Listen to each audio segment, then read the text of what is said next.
Asep berada di depan Gua Jepang. Atau putri-putri mandi di sana. Adanya perempuan atau maaf itu kesucian perempuan. Kenapa di kerajaan Hindu Pananjung ini ada makom? Jadi beliau ini perpindahan Hindu ke Islam yang diislamkan sama Syekh Ahmad dan Syekh Muhammad. Penyebaran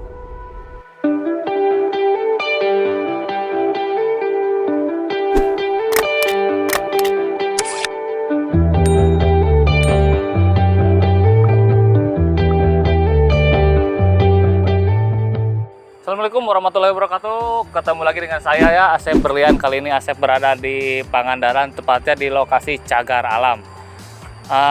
Asep kesini sama rekan-rekan ya, udah pada jalan-jalan.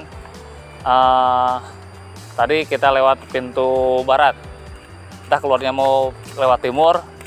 Yang pasti kita akan menikmati suasana di sini karena ini adalah salah satu cagar alam yang ada di Pangandaran yang sangat indah, sangat sejuk, apalagi langsung berhadapan dengan pantai. Langsung saja kita ke Gua Jepang dulu ya, yang katanya Gua Jepang ada di sana. Let's go.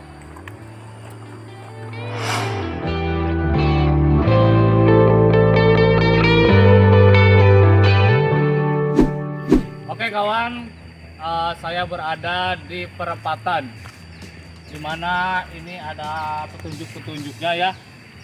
Ke sana Gua Rengganis, Gua Sumur Muda, dan Gua Lanang.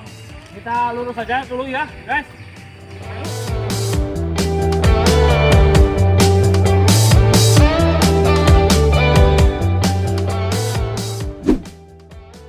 Oke kawan, Asep berada di depan Gua Jepang.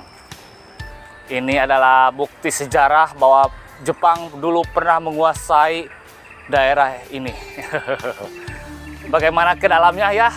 Apakah Asep akan masuk? Kita ikuti terus saja ya. Dad.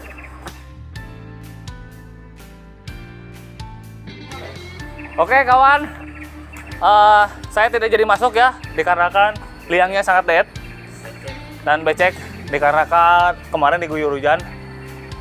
Ini adalah bukti sejarah bangsa Indonesia telah dijajah oleh negara Jepang.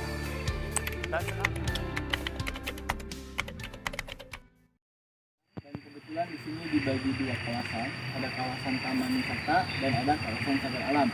Nah, yang bisa dimasuki, yang bisa dikunjungi itu lokasi Taman Wisata yang warnanya kuning.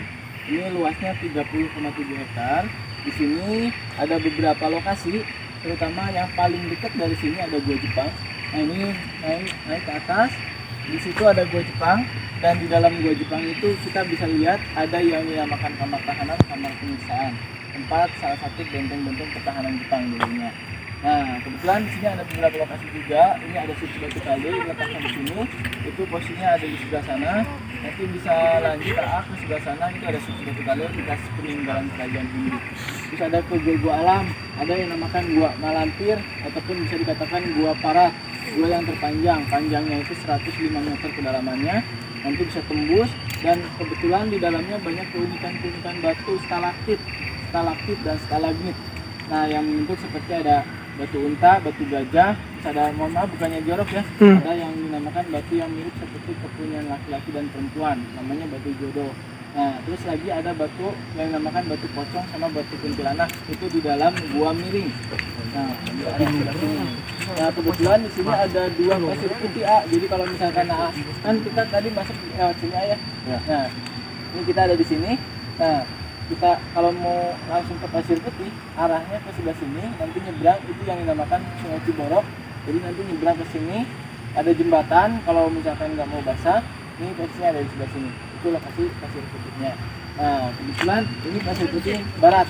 Nah, yang timur itu ada di letaknya ada di sebelah sini. Jadi nanti kalau misalkan mau jalan-jalan ke sini dulu, ini muter-muter ke sebelah sini, itu nanti menemukan dua pasir putih antara Pasir Putih Timur dan Pasir Putih Barat. Nah, kalau untuk Pasir Putih Barat itu buat snorkeling, buat santai-santai, buat berenang.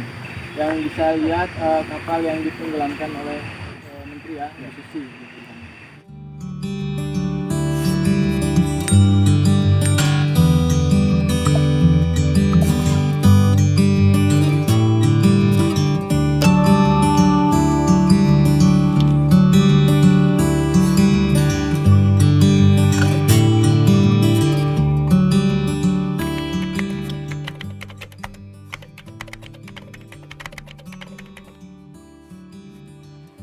Assalamualaikum warahmatullahi wabarakatuh.